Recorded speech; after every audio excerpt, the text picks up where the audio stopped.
The breakfast cereal that conquered the world began with a doctor trying to make food so plain it would calm both upset stomachs and what he saw as dangerous human desire. Before there was a cereal empire, there was a physician with a severe idea about the human body. Dr. John Harvey Kellogg believed sexual intimacy drained vital powers. According to the biographical record, he and his wife lived by that belief so completely that they kept separate bedrooms and never consummated their 41-year marriage. That private choice was not a side note. It reflected a larger worldview that shaped his medical practice, his institution, and eventually one of the most famous foods on earth. At the Battle Creek Sanitarium, Kellogg enforced a plain, unstimulating vegetarian diet. The purpose was not only digestive health. As Smithsonian reports, he believed such food could quiet passions and suppress what he called the solitary vice of masturbation. In his system, appetite, morality, and medicine were tightly linked. Food was not just fuel, it was discipline. That is the first surprise in this story. Cornflakes did not begin as a cheerful breakfast mascot or a modern convenience. They emerged from a controlled environment built around restraint. And that raises the central tension. If the original idea was so strict. Part 1. A Sanitarium Menu. How did it become a mass market pleasure eaten around the world? Battle Creek was the setting where belief turned into routine. Patients came there for treatment, and Kellogg prescribed food that was intentionally bland. This was part of his effort to calm digestion, and, just as importantly in his view, calm desire. The diet was vegetarian, plain, and designed to avoid stimulation. This matters because over time, the popular version of the story became exaggerated. Many people now say cornflakes were invented specifically as an anti-masturbation breakfast. But the verified record is more precise than that. Snopes notes that this is a modern myth if stated so directly. The cereal was not specifically advertised in that way. The documented purpose in the 1895 patent was to create an easy-to-digest food for the sick. That distinction is crucial. Kellogg absolutely linked diet to sexual restraint. He absolutely promoted bland eating to suppress arousal. But when it came to the cereal itself, the hard documentary trail points to digestion and invalid care, not a patent declaring itself an anti-masturbation meal. So the real story is more interesting than the myth. The cereal came out of a medical culture obsessed with purity, but its stated technical purpose was practical. Part 2. The Night of the Forgotten Dough. Make food that weak or dyspeptic patients could digest. And that practical goal led to an accident. The breakthrough did not arrive as a grand plan. It happened because a batch of dough was left out overnight. According to the record summarized in the John Harvey Kellogg entry, the brothers were trying to make an easily digestible food for patients with dyspepsia. They were working with wheat berry dough.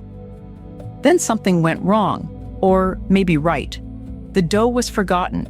By morning, when they ran it through rollers, instead of forming a uniform sheet, it broke apart into flakes. Those flakes could then be baked. What had been a mistake became a process. This is the hinge of the entire story. Not a manifesto, not a perfect design. An accident in pursuit of a digestible food for sick patients. And it is worth pausing here because invention stories often get flattened into hero myths. The dossier does not support that. What it supports is shared involvement by the Kellogg brothers in an accidental discovery while trying to solve a dietary problem. That makes the result feel less like destiny and more like contingency. A forgotten batch on one night in Battle Creek changed breakfast, but an invention in a sanitarium kitchen is not yet an industry. To become one, somebody had to see beyond the patience. Part 3, From Wheat to Corn. The flaking process opened a possibility larger than one experimental batch. A food could be prepared as thin flakes and baked into something dry, simple, and easy to eat. In that sense, it fit perfectly inside John Harvey Kellogg's medical philosophy.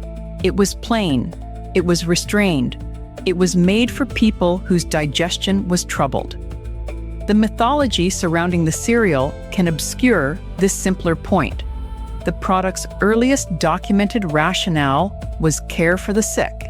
That is what the 1895 patent confirms. According to the fact check in the dossier, the anti-masturbation label attached to Cornflakes, as if it were the sole original sales pitch, is a later oversimplification.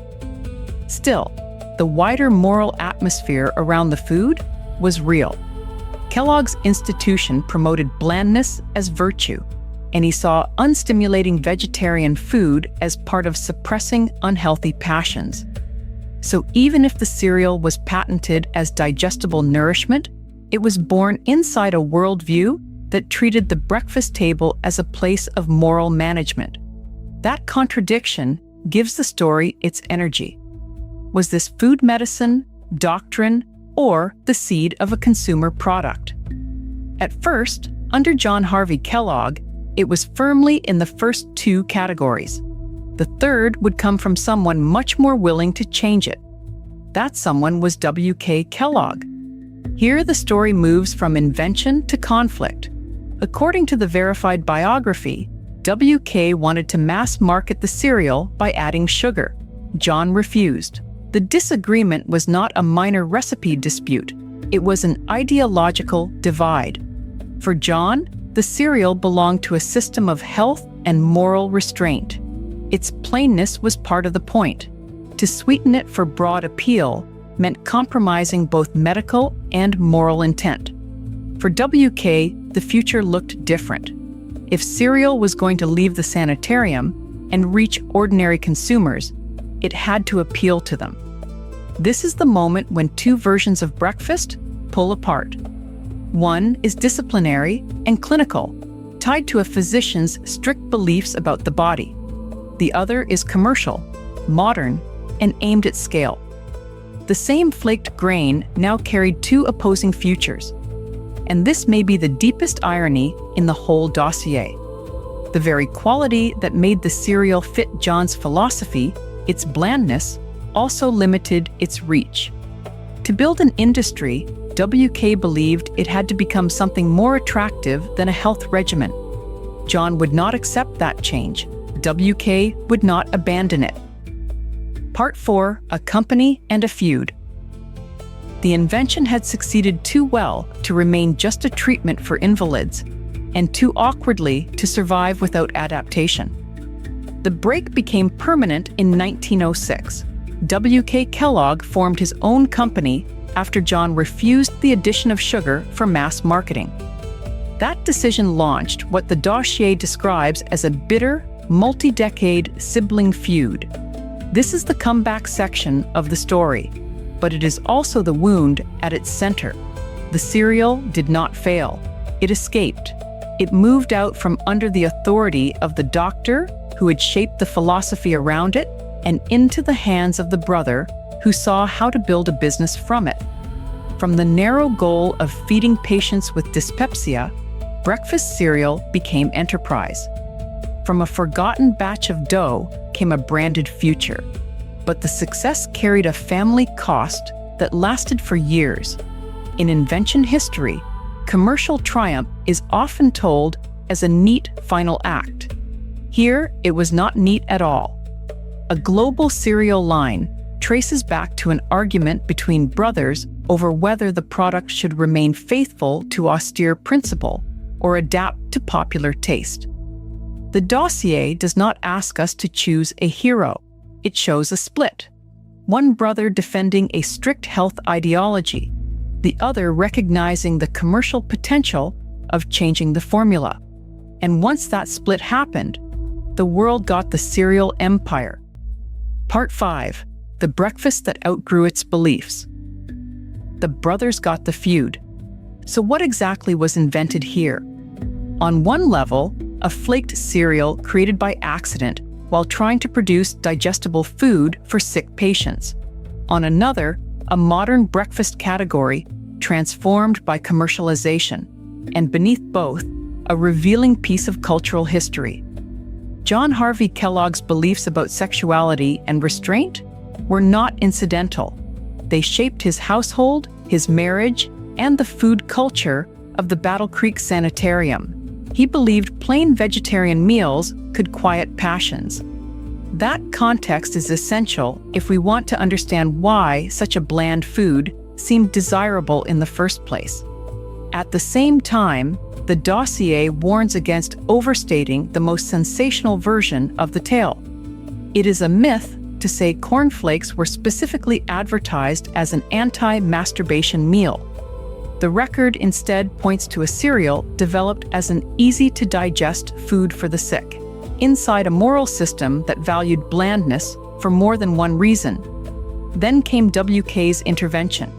Sugar, Scale, a company in 1906, and a feud that lasted for decades. That is how an accidental health food crossed into mass culture. In the end, cornflakes outgrew the beliefs that helped create them.